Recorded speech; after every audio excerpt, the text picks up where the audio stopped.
Kamusta na kayong lahat? Oras na ulit para magkwentuhan dito sa Storytime with Tita.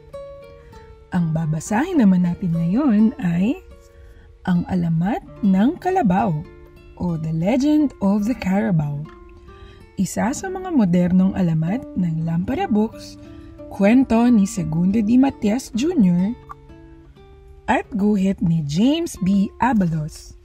Simulan na natin.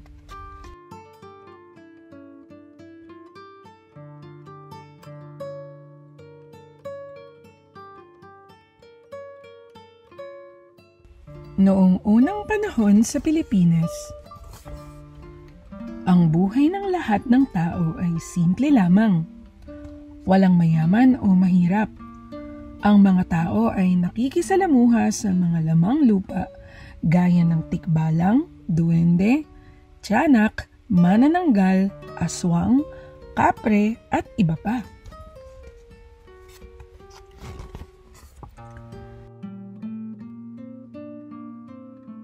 Sa isang bayan, may isang bilag na kilala dahil sa kanyang angking kagandahan. Siya ay si Mara. Mahaba ang kanyang buhok na kasing itim ng gabi at mapungay ang kanyang mga mata. Ang kayumanggi at makinis na balat niya ay kapansin-pansin. Ngunit ang labis na kaakit-akit sa kanya ay ang kanyang napakatamis na ngiti. Nakatira si Mara sa isang kubo kasama ang kanyang ama at ina.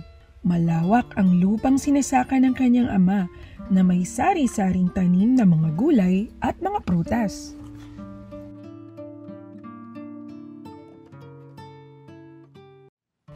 Si Kalay ay masugid na manliligaw ni Mara.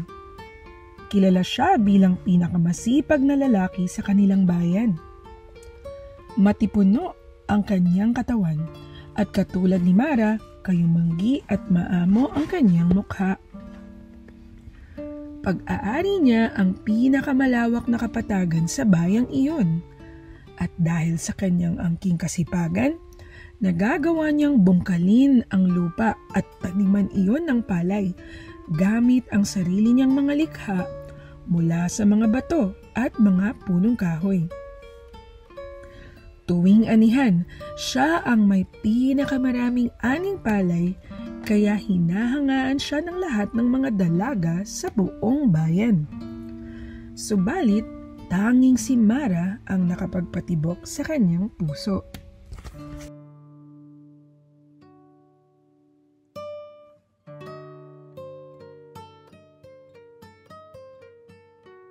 Bilang masugid na manliligaw, si Kalay ang nag-iigib ng tubig, nagsisibak ng kahoy, at nag-aatip ng bubong na pawid ni Mara.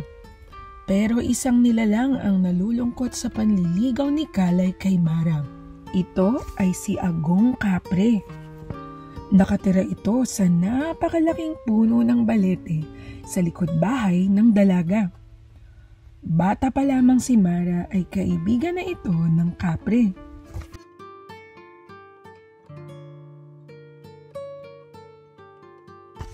Madalas ay tinutok sa si Agong ng mga kapwa niya lamang lupa. Paano ka mamahalin ni Mara? Hindi ka man lang nagsasabi ng iyong nararamdaman. Tudyo ni Bebeng Duwende kay Agong. Iibig ba ang isang tao sa kagaya natin? Lalo na riyan kay Agong, maitim na ay pulos balahibo pa ang balat. Malaki ang tiyan at luwa ang mga mata. Napakalaki rin ng mga butas ng ilong. Panunokso pa ni Burong Tikbalang. Nagtawanan ang lahat. Tama si Burong, Agong. Ang kapre ay para sa kapre lamang. Ang tikbalang ay para sa tikbalang din. Isipin mo, ano na lang ang magiging itsura ng anak ninyo? Magtataba ko rin tulad mo? Sabi ni Barang Aswang. Nagtawanan muli ang lahat.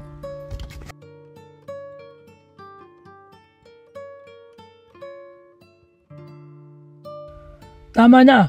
Tama na! Binugahan ni Agong ng usok mula sa kanyang tabako ang mga kapwa niya lamang lupa para tumigil ang mga ito. Natakot ang mga ito at nagsibalikan sa kani-kanilang mga lugar.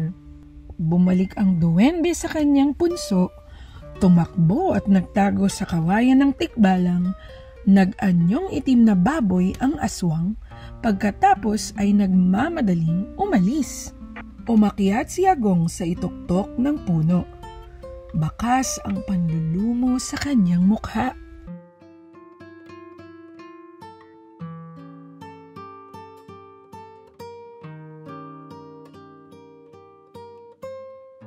Bisperas ng kaarawan ni Mara. Habang nagluluto ang dalaga, ay sumilip si Agong sa bintana. Ipinakita sa kanya ng kapre ang dala nitong malaking bola sa palad nito. Dito sa bolang ginto ako kumukuha ng aking kapangyarihan, Mara. Lahat ng iyong hihilingin ay matutupad sa pamamagitan nito. Ang tuparin ang iyong mga ninanais ang aking handog sa iyong kaarawan. Sige na, humiling ka na at sa isang iglap ay matutupad iyon. Alok nito sa kanya. Wala na akong nais hilingin pa. Mayroon akong mababait na magulang at mayroong masipag na manliligaw. Tugon niya. Salamat na lamang. Dugtong niya. Hindi nakaligtas kay Mara ang panlulumo ng kapre. Agong, sige, akin ang tatanggapin ang iyong handog para sa aking kaarawan. Ngunit wala pa akong mahihiling sa ngayon. Pero anong malay natin, balang araw ay kailanganin kong humiling sa iyong mahiwagang bola. Maraming salamat. Magsabi ka lamang kung kailan mo nais humiling at ibibigay ko sa iyo ang iyong hihilingin ng buong puso. May tamis ang mga salitang sabi ni Agong.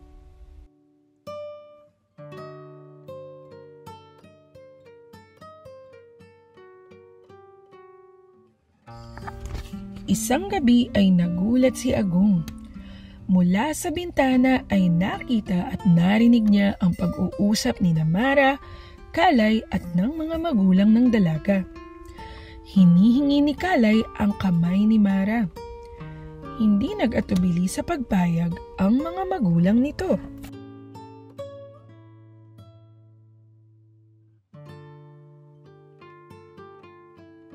Hindi nagsayang ng panahon si Agong. 3 gabi bago dumating ang kasal ni Mara at Kalay ay nagpakita siya sa dalaga.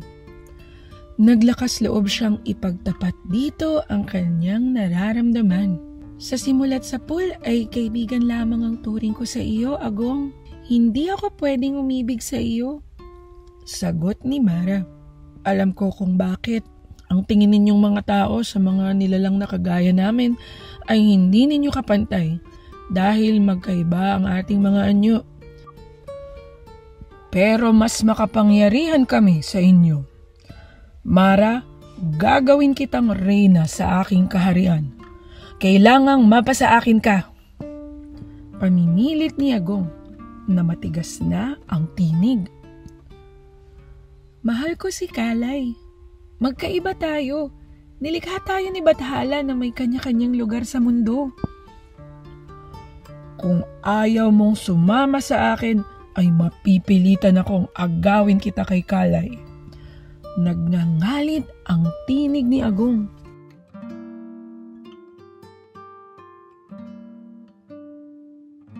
Kinuha ni Agong ang kanyang sinturon at sinilo si Mara.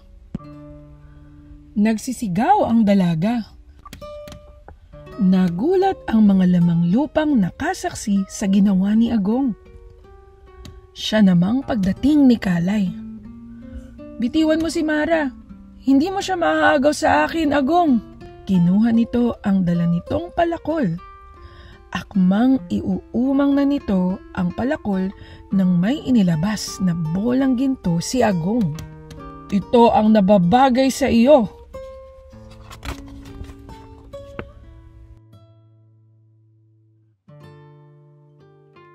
Naging tila isang hayop na itim si Kalay. Nagkabalahibo ito at tinubuan din ng mahahaba at malalaking sungay. Nagulat ang lahat, lalo na si Mara. Agong, maawa ka. Hindi kita iniibig. Si Kalay ang mahal ko. Ibalik mo siya sa dati niyang anyo. Hindi ko pala nasabi sa iyo, Mara. Anumang hilingin sa bolang ginto ay hindi na maaaring bawiin. Ngayon ay mamili ka sa aming dalawa.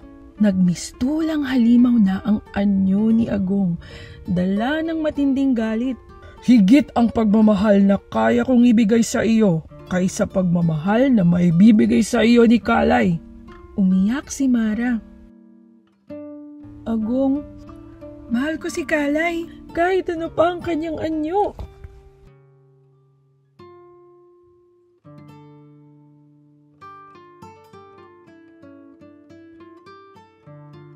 Dahan-dahang binitiwan ni Agong si Mara. Napayuko siya at nanlumo. Nabatid niyang mahal na mahal ni Mara ang kasintahan. Patutunayan ko sa iyo na mahal ko si Kalay. Ang handog na ibinigay mo sa akin, sa aking kaarawan, mula sa iyong bolang ginto, hinihiling ko ang anyo ni Kalay. Nagulat si Agong. Labag sa kanyang kalooban ang hinihiling ni Mara. Hindi niya magagawa iyon sa kanyang minamahal. Igaya mo sa anyo ni Kalay ang anyo ko, Agong. At huwag mo na kaming gagambalain pa, kahit kailan.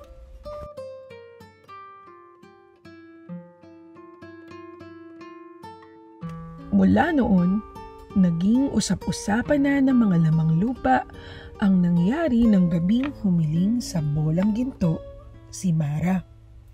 Ngayon ay napatunayan nating lahat na mahal ni Mara si Kalay.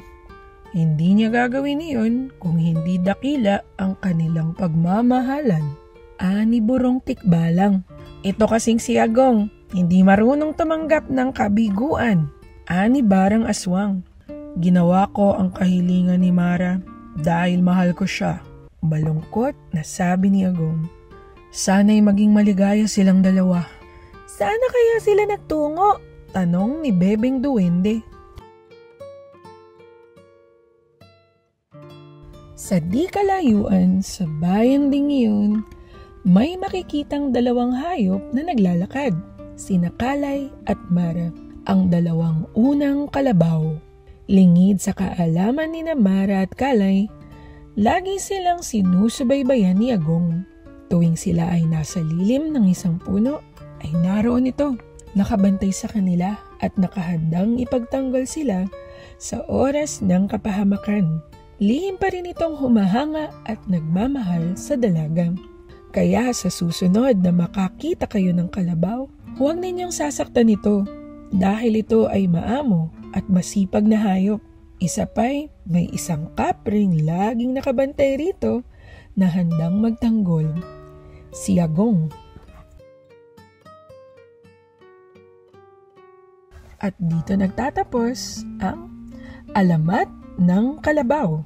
O, nagustuhan niyo ba ang ating kwento? Sana'y nagustuhan ninyo at mag-click lamang ng subscribe dito sa ating channel para makabasa at makapanood pa kayo ng mga kwentong katulad nito. At samahan niyo kaming muli sa susunod, dito lang sa Storytime with Tita. Paalam!